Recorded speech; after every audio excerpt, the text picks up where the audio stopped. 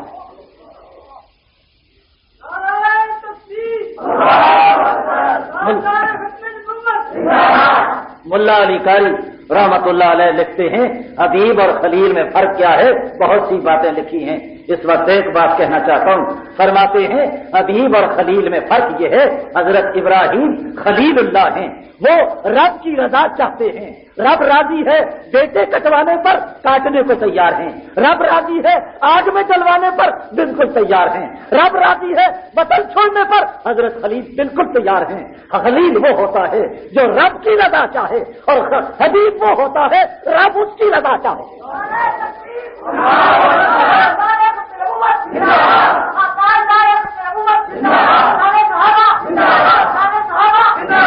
اور یہ جذبات کی بات نہیں ہے، حبیب اللہ کون؟ محمد الرسول اللہ۔ رب رضا چاہے کیسے؟ ولا سوف، یوں بات کہہ دوں تو بات بنتی نہیں، ولا سوف یوتی کا رب کا فترضا، کرو ترجمہ اس کا، قیامت کے دن اللہ آپ کو وہ کچھ دے گا کہ آپ راضی ہو جائیں گے۔ فترضا، آپ راضی ہو جائیں گے۔ اور دوسرا سپارہ، حضور علیہ السلام نے 17 مہینے بیت المقدس کی طرف منہ کر کے نماز پڑھی، حکم کی تعمیر تھی، پڑھتے رہے، بار بار آسمان کی طرف آپ اپنے چہرہ انور کو اٹھاتے تھے، انتظار کرتے تھے وہی آئے تو میں یہ ادھر جو نماز پڑھا رہا ہوں خدا کرے وہ دن آئے کہ میں اپنے جد امجد ابراہیم خلیل اللہ کے بنائے ہوئے کعبہ کی طرف منہ کر کے نماز پڑھوں۔ تو پروردگار نے ذکر کیا فَلَنُوَلِّيَنَّكَ قِبْلَةً تَرْضَاهَا، پیغمبر کوئی ایسی بات نہیں ہے، ہم آپ کو اس قبلے کی طرف ضرور موڑ دیں گے جس کو آپ پسند کرتے ہیں۔ فَلَنُوَلِّيَنَّكَ قِبْلَةً تَرْضَاهَا، جس قبلے کو آپ چاہتے ہیں نا میں حکم دوں گا، فَوَلِّ وَجْهَكَ شَطْرَ الْمَسْجِدِ الْحَرَامِ، نماز میں حکم آ گیا، 2 رکعت پڑھائیں اور 2 رہتی ہیں، وہی آ گئی کہ پیغمبر نماز میں اپنا رخ ابراہیم کے قبلے کی طرف موڑ دے۔ یہ بھی صحابہ کا امتحان تھا جی، یہ بھی صحابہ کا امتحان تھا، بڑا سخت پرچہ تھا۔ پاکستانی مسلمان ہوتے ڈٹے رہتے، نبی کو غلطی لگ گئی۔ یہ صحابہ تھے، نماز میں جدھر نبی پھرا صحابہ پھر گئے۔ یہ ہے مقام صحابہ کا۔ ہم ہوتے کوئی اور ہوتا، سوچتا کہ نبی کو غلطی لگ گئی، میں تو ادھر ہی منہ رکھوں گا، میں نہیں مڑتا۔ اور کسی بزرگ کا کیا اچھا جملہ ہے، صحابہ قبلہ نہیں دیکھتے تھے، وہ قبلہ نما دیکھتے تھے۔ قبلہ دکھانے والا کون ہے؟ حضور پھرے، صحابہ پھر گئے۔ یہ ہے شاگرد محمد الرسول اللہ۔ آج لوگ اعتراض کرتے ہیں ان پر، اور ظالموں، اگر صحابہ نہ سنبھالتے دین کو، آج دین کہاں ہوگا؟ صحابہ کی شان پوچھو بزرگوں سے، اگر تم مانتے ہو۔ اگر اجمیری سے پوچھو، علی اجمیری سے پوچھو، مجدد الفسانی سے پوچھو، وہ تو کہتے ان کی گرد مل جائے ہم کو تمہاری نجات ہے۔ ان کو تو کمال ملا اسی سے۔ ایک بات اور بھی کہتا چاہوں مسئلے کی، ہم بزرگوں کے ماننے والے، اللہ استقامت نصیب فرمائے، لیکن ہر ایک کے نہیں، نام نہاد نہیں، جو پیغمبر کے عاشق اور ان کی سنتوں کے طالب اور ان کے تابع دار، جو نماز ہی نہیں پڑھتا ہم کیسے مان لیں؟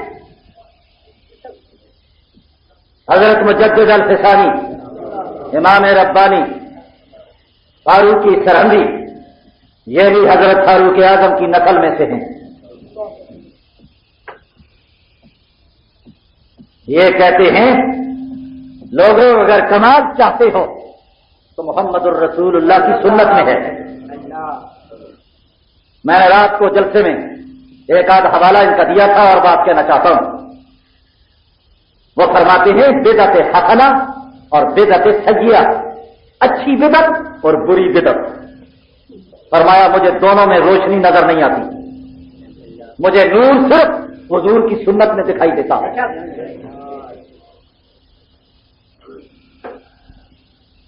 بدعت حسنہ کیا ہے؟ مثال دوں، فرمایا پگڑی باندھنا اور اس کا پچھلا شملہ لٹکانا بائیں جانب یا دائیں جانب، یہ بدعت حسنہ ہے۔ بھائی پچھلا شملہ پگڑی کا لٹکے گا یا نہیں؟ لٹکے گا نا؟ اب یہ مسائل ہیں جو آپ کے کانوں میں نہیں سنے، دعوے سے کہتا ہوں اکثریت کے بارے میں۔ آیا وہ شملہ دائیں جانب ہو یا بائیں جانب ہو؟ تو مجدد الفسانی، امام ربانی رحمت اللہ علیہ، یہ دیکھو کیسی تلاش میں ہیں۔ کہتے ہم نے تو یہ دیکھنا ہے حضور کا جو شملہ تھا وہ کہاں تھا۔ تو کہتے ہیں سنت یہ ہے نہ دائیں کندھے پر ہو نہ بائیں کندھے پر ہو، بالکل درمیان میں لٹکے، یہ ہے پیغمبر کی سنت۔ بات سمجھے گا؟ اور ایک بات اور کہوں جو آپ کو کام آئے گی، آج کے بعد اس پر عمل شروع کر دیں۔ نماز جب پڑھتے ہیں ہم نیت کرتے ہیں یا نہیں؟ بولو بھائی، نیت کرنے کے طریقے کتنے ہیں؟ دو، زبان سے نیت کرنا اور دل سے نیت کرنا۔ باریک مسئلہ ہے، سمجھ لو ذرا۔ زبان سے نیت کرنا اور دل سے نیت کرنا۔ ہم سب نیت کیا کرتے ہیں؟ 2 رکعت نماز فرض جمعہ، پیچھے سے امام کے منہ طرف قبلہ شریف کے، جی پیچھے سے امام کے اللہ اکبر، یہی کرتے ہیں یا نہیں؟ بولتے نہیں؟ یہی ہے، یاد رکھو۔ اصل نیت جو ہے وہ ہے دل کی نیت، زبان کی نہیں، زبان کی نہیں۔ مجدد الفسانی مل کر کو رحمۃ اللہ علیہ، ان لوگوں کے پاس خوردبین تھی۔ کیا خیال ہے؟ خوردبین سے دیکھتے تھے، ہم تو سطحی طور پر دیکھ رہے ہیں۔ فرمایا سنت یہ ہے کہ دل سے نیت کرو، زبان سے مت کرو۔ کیوں؟ کسی صحابی سے یہ ثابت نہیں کہ انہوں نے زبان سے کہا ہو، اصل نیت دل کی ہے، یہ ہے سنت پیغمبر کی۔ ہم سب پھنسے ہوئے ہیں۔ ہمارا تو کیا حال ہے، امام رکوع میں گیا ہے، پیچھے سے دوڑ کر آئے ہیں اور 4 رکعت پر دوڑ کر فرض کرتے کرتے اللہ وہ کھڑے ہی ہو جاتے ہیں، یہ اسی میں لگا ہوا۔ رکعت ضائع ہوتی ہے کہ نہیں ہوتی؟ بولتے نہیں آپ؟ اب سارے فضلاء اور علماء بن رہے ہیں، ہوتی ہے ضائع، کیوں؟ پتہ ہی نہیں مسئلے کا۔ یہ کیسی بات کہہ دی؟ بات سمجھے ذرا۔ فرماتے ہیں یہ نیت زبان سے کرنا یہ بدعت حسنہ ہے، اچھی بدعت ہے، تاکہ دل اور زبان ایک ہو جائے۔ لیکن فرماتے ہیں اگر سنت خالص چاہتے ہو، زبان کو باطل لاؤ، دل کو حاضر کر خدا کے سامنے۔ اس پر ایک جملہ اور لکھا ہے، فرمایا اگر زبان چلتی ہے اور دل غائب ہے، نیت ہی نہیں ہوئی، جب نیت نہیں، نماز ہی نہیں ہوئی، جاؤ چھٹی۔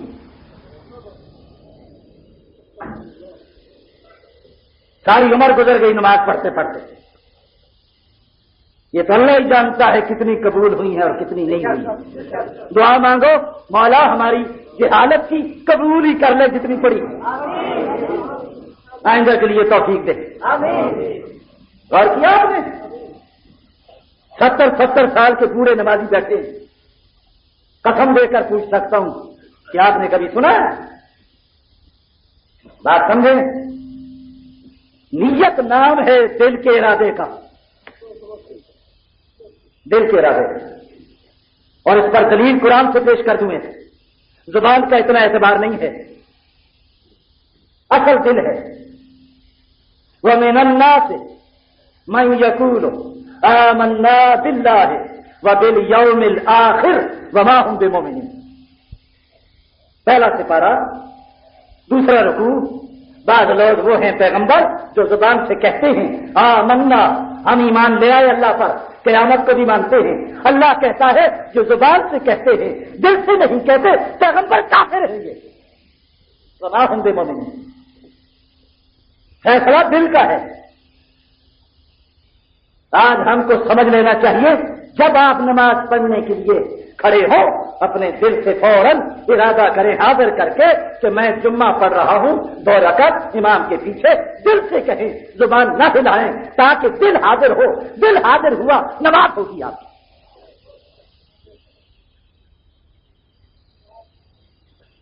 بات سمجھ میں؟ یہ رب العالمین کی عنایت ہے کہ توفیق دیتے ہیں صحیح بات کہنے کی۔ اصل سنت دل کا ارادہ، اور آپ کا دل آئے دوڑتے دوڑتے دوڑ کر فرض اللہ اکبر، اور اگر ساتھ دوڑ رہے ہیں کہ ابھی کیا آمدن ہوئی تھی، کیا جمع تفریق، نماز ہی گئی، ٹھنڈا پانی لگایا، نرم گرم بستر چھوڑا، نیت ٹھیک نہیں ہوئی، دل کا ارادہ نہیں، اور اس کے باوجود نماز پڑھی، تلے کیا پڑھ؟ ارادہ دل کا کرو۔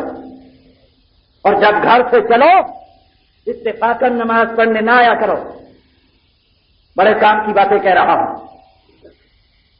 جب گھر سے چلو ارادہ اس بات کا لے کر چلو مولا تیرا بلاوا آیا ہے، اقیم الصلاۃ، اور نماز قائم کرو، میں حکم کی تعمیل میں چلا ہوں، اجر ہوگا۔ پھر تو یوں ہی اتفاقاً آگے اور اللہ بات بنتی نہیں ہے۔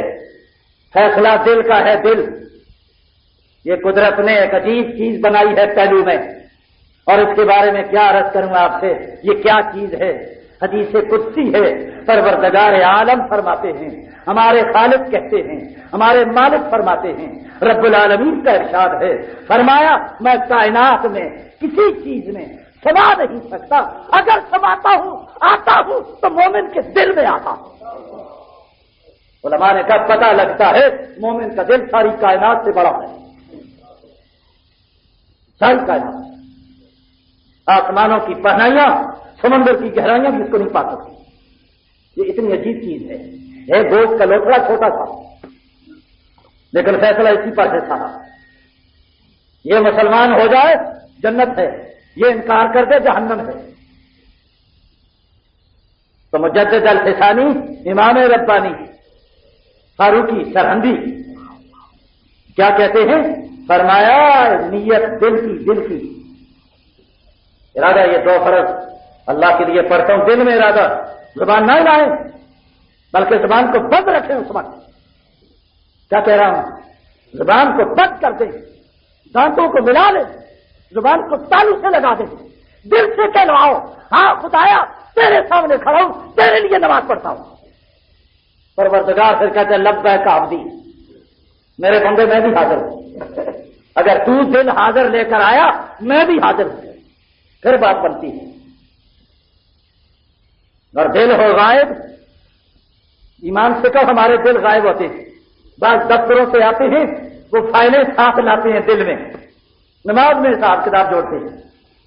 دکاندار آ رہا وہ جمع تفریق یہاں کرتا، اس لیے نماز میں جان نہیں پڑتی۔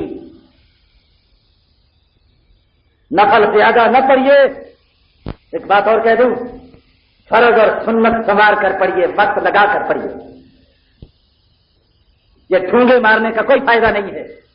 میں نے 40 رکعت پڑھی، چھوڑ 40 کو 4 پڑھ صرف، لیکن کام کی پڑھ، ٹائم لگا اس پر، وقت لگا اس پر، سنوار ان کو، دل کو حاضر کر، کچھ آنسو بہا۔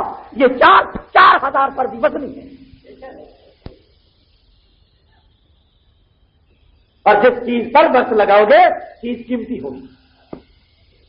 کوئی چیز بنائیے، وقت لگے گا تو چیز مزیدار بنے گی۔ گھر میں ہنڈیا پکتی ہے، وقت لگایا جاتا ہے تو پھر ذائقہ ہوتا ہے۔ اگر گول ڈال کر یوں ہی دے دیں کوئی قبول نہیں کرتا۔ جھگڑے ہوتے ہیں، بیڑا غرق، 30 روپے پھر گوشت لایا، اس کا بیڑا ہی غرق کر دیا۔ کیا کہہ رہا ہوں؟ ہر چیز پر وقت لگنے کے بعد اس کی قیمت بنتی ہے۔ اور نماز پر وقت کیا لگتا ہے؟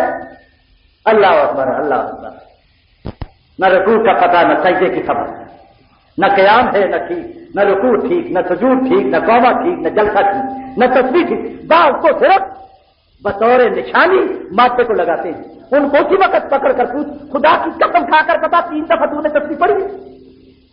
یہ کیا آٹومیٹک طریقے سے تو کر رہا ہے؟ نہیں کر سکتا۔ ذرا دل لگا کر کچھ وقت لگاؤ، پھر نماز میں تاثیر پیدا ہوگی۔ ان الصلاۃ تنہی عن الفحشاء والمنکر، نماز بے حیائی سے، برے کاموں سے روکتی ہے۔ نسخہ ٹھیک ہے، استعمال غلط ہو رہا ہے۔ کیا خیال ہے؟ نفل جو ہیں وہ میں روکتا نہیں، لیکن وقت لگاؤ، نہیں لگتا تو پھر کم از کم سنت اور فرض تو ٹھیک کرو۔ حضور علیہ السلام نے فرمایا سب سے خطرناک چور وہ ہے جو نماز کا چور ہو، نماز کا چور۔ آپ لوگ تو یہی سنتے ہیں جوتی چور، جی کچھ اور چور، وہ عورتوں کے پرس لے جانے والے چور، جیب کترے چور، بڑے چور ہیں۔ حضور کہتے ان سارے چوروں سے خطرناک چور نماز کا چور۔ صحابہ نے کہا یا رسول اللہ نماز کا چور بھی ہوتا ہے؟ فرمایا ہاں، جو نماز پڑھے اور صحیح سجدہ نہ کرے، صحیح رکوع نہ کرے، جی نہ قوما نہ جلسہ، یہ نماز کا چور ہے۔ اللہ اس چوری سے ہم کو بچائے۔ کیوں اتنا کچھ کیا اور پلے کچھ نہ آیا؟ یہ خطرناک چوری ہے۔ نمازیوں سے کہہ رہا ہوں، بے نماز جو پڑھتے نہیں ان سے کیا کہنا؟ آپ تو نمازی ہیں، بعض آج کے سے جمعہ ہی پڑھتے ہیں، لیکن بعض ٹھاٹ کے بھی ہیں جو 5 وقت کی پڑھتے ہیں۔ خدا تم سب کو ٹھاٹ کا نمازی بنایا۔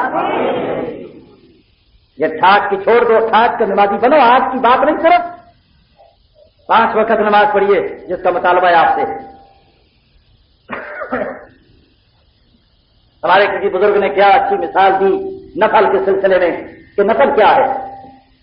اللہ اکبر، کیا لوگ تھے یہ۔ فرماتے ہیں نفل یہ ایسا ہے جس طرح کوئی آدمی کسی کے ہاں ملازم ہو اور معاہدہ ہوا 6 گھنٹے ڈیوٹی۔ بھائی بات سمجھے، 6 گھنٹے ڈیوٹی دو، 500 روپیہ تنخواہ، کام فلاں فلاں فلاں۔ اور جب 6 گھنٹے گزر جائیں یہ ملازم اس افسر کی خدمت زائد کرے، کبھی اس کو پان لا کر دے دیتا ہے، 6 گھنٹے کے بعد 8 گھنٹہ اور لگا کر اس نے کہا سر میں پان لا دوں گا آپ کو، وہ گھر میں دودھ بھی پہنچا دوں، میں وہاں بھی جاتا ہوں، کچھ کام اور گھر کا ہو تو کروں گا، یہ زائد کام۔ 6 گھنٹے ہیں فرق، یہ اوپر کا کام جو ہے نفل۔ ذرا میں آپ سے سوال کرتا ہوں نفل کی بھی اہمیت بتاتے ہوئے کہ جو ملازم 6 گھنٹے کے بعد مزید کام کرے گا آقا کے دل میں گھر کرے گا یا نہیں کرے گا؟ بولو تو صحیح۔ وہ تو اس کو اپنا بیٹا بنائے گا، گھر میں رکھے گا، فیملی کا آدمی سمجھے گا، بڑا نیکوکار ہے، بڑا شریف ہے کہ 6 گھنٹے کے بعد بھی پھر آ کر خدمت کرتا ہے۔ تو وہ بزرگ کہتے ہیں تو فرض جب ادا کرتا ہے وہ تو فرض ہے، جب تو نفل پڑھتا ہے تو رب کی زائد خدمت کرتا ہے۔ پروردگار بھی کہتے ہیں بندے تو سب سے اونچا ہے، معاہدے میں صرف فرض تھا اور تو نفل بھی پڑھ رہا ہے، زائد خدمت کرتا ہے، اس لیے میری نگاہ میں تیری عزت زیادہ ہے۔ دونوں باتیں آ گئی، دونوں تصویر کے رخ آگے، لیکن فرض اور سنت پر بڑی محنت کرو۔ انشاءاللہ جب محنت سے نماز پڑھو گے نماز میں جان پڑے گی، اور جب جان پڑے گی پھر وہ نماز ہوگی جو قرآن نے بیان کی ہے، پھر برائی سے بھی روکے گی، بے حیائی سے بھی روکے گی۔ آج نمازیں پڑھتے ہیں اور سینویں کی قطار میں سب سے پہلے کھڑا ہے جی، یہ غازی صاحب مسجد سے نکلے جی، یہ اب یہاں پہنچا ہے، یہ اور بھی گڑبڑ کرتا ہے۔ یہ کیوں؟ صحیح نماز نہیں پڑھی۔ بھائی وقت زیادہ ہو رہا ہے، اللہ سے دعا ہے پروردگار ہم کو صحیح نمازی بنا دے اور صحابہ کرام رضوان اللہ علیہ مجمعین کے نقش قدم پہ چلائے، ان کی عظمت محبت ہم سب کو نصیب فرمائے۔ ربنا تقبل منا انک انت السمیع العلیم وتب علینا انک انت التواب الرحیم رب اغفر وارحم وانت خیر الراحمین۔ یا اللہ ہم سب کے گناہوں کو معاف کر دے، ہمیں نیکیوں کی توفیق نصیب فرما دے، برائیوں سے ہم سب کو بچا لے، اپنا پسندیدہ بندہ بنا لے۔ اے اللہ اس ملک پر کرم کر دے، یا اللہ اس کو فتنوں سے بچا لے، یہ باطل کے بادل امڈا رہے ہیں، اے اللہ ان سے نجات دلا دے، اس امت کو ایک اور نیک فرما، عالم اسلام پر فضل فرما، بیماروں کو شفا دے، مقروضوں کو قرضوں سے نجات دے، ہر صاحب حاجت کی نیک حاجت کو پورا فرما دے، دارین کی سعادت سے نواز، حرمین شریفین کی زیارت سے بار بار مشرف فرما، اور زندہ رہیں تو اسلام پر، خاتمہ ہو تو ایمان پر، نزا کا عالم جب بھی طاری ہو ہم سب کی زبانوں پہ جاری ہو لا الہ الا اللہ محمد الرسول اللہ صلی اللہ تعالی علی خیر خلقہ محمد وعلی آلہ واصحابہ اجمعین برحمتک یا ارحم الراحمین۔ ابھی آپ حضرت مولانا محمد اجمل خان صاحب رحمۃ اللہ علیہ کو سماعت فرما رہے تھے۔ آپ سب دوستوں سے گزارش ہے کہ ہمارے اس چینل کے ساتھ جڑے رہیں اور ان علماء کرام کے بیانات کو آگے بھی شیئر کرتے رہیں تاکہ دین کی باتیں سب تک پہنچ سکیں۔ آپ سب دوستوں کا بہت شکریہ۔ ملتے ہیں ایک نئی ویڈیو کے ساتھ، تب تک کے لیے اللہ حافظ۔ پاکستان پائندہ باد۔